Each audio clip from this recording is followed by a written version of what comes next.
Hello and welcome to another edition of Camera Nostalgia, where we review unusual vintage film cameras and tell you a little bit about them, what we know.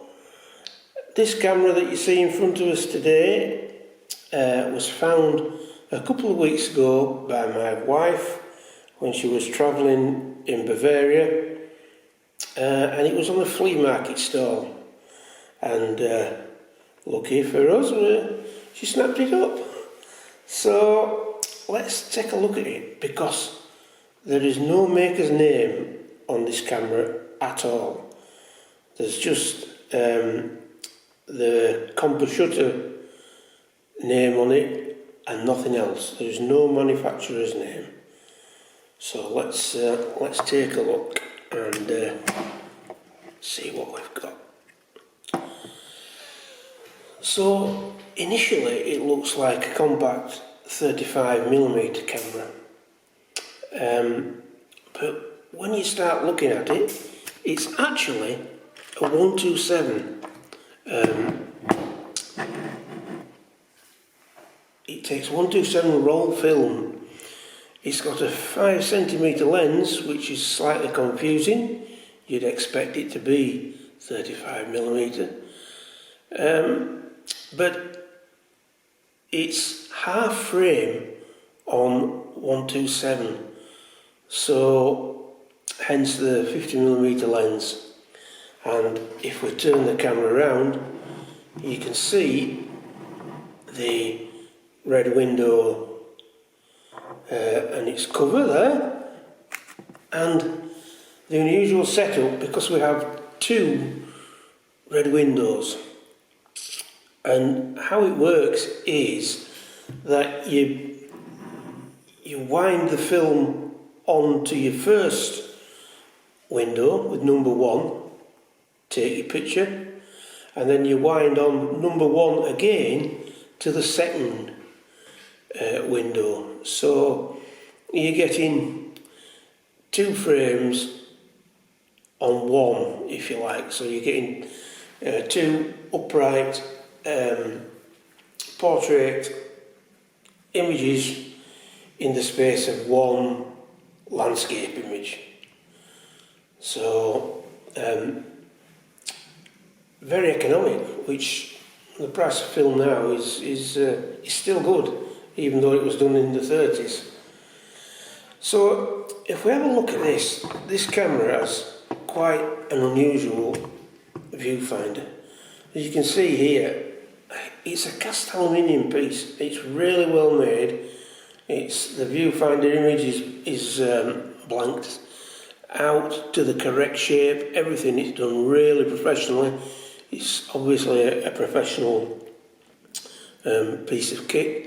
Normally they would have a simple like a tube viewfinder on a turning wheel that corrected the parallax error, so it moved it up and down. But this is something else. This is really unusual. Let's just have another look at it there, and you know, that's a real one-off. So it's a well-spec'd camera. It's got a decent lens. It's got a good computer. The lens is a Schneider 50mm Schneider lens. So it's a really good quality camera, but there's nothing on it that tells you who made it. Nothing embossed, nothing on the handle, nothing at all. There's no body number either.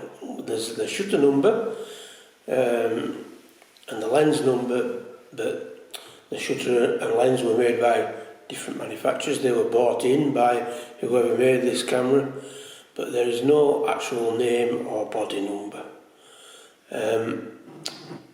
The unusual telltale signs of who made it are those struts with the rectangular ends and the fluting on them. And initially we thought that it was made by Welty. It was some sort of Welty prototype or something like that. I've asked about and dug, and we've got a bit of information back from Germany, from Max, who does a lot of film camera videos. His input has been very useful, and his suggestion, this is Max from Analog Insights, his suggestion was it could be boulder. So we've done a bit more digging, and it seems that boulder made initially, they started off making a lot of camera parts for other manufacturers, which would sort of make sense that the Welties have the similar struts. So we've looked at a lot of boulders, and we're thinking that it is a boulder of some description.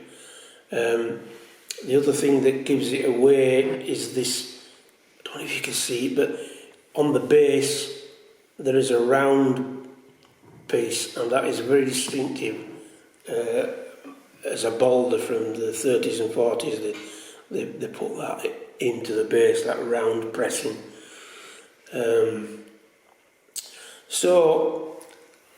It's in lovely condition. The shutter works very well. The release is on a very unusual place. It's there on the actual base of the folding base, so which is quite unusual, but it's working on all speeds. So we're going to try it with film. We've got a 127 film coming from China, of all places, and then we're going to try it out and put on the Camera Nostalgia blog, put the results on there, and there's a lot more information about this camera. There's a post on Camera Nostalgia blog if you want to dig a little bit further. But we thought that this was a very unusual, very interesting camera, and it was just sat there on a flea market stall.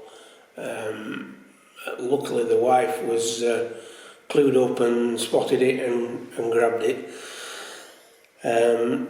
So yeah, it is a very nice camera. I'll just open the back, and it's a bit fiddly. I'll let you see how it's set up in the back. So there you can see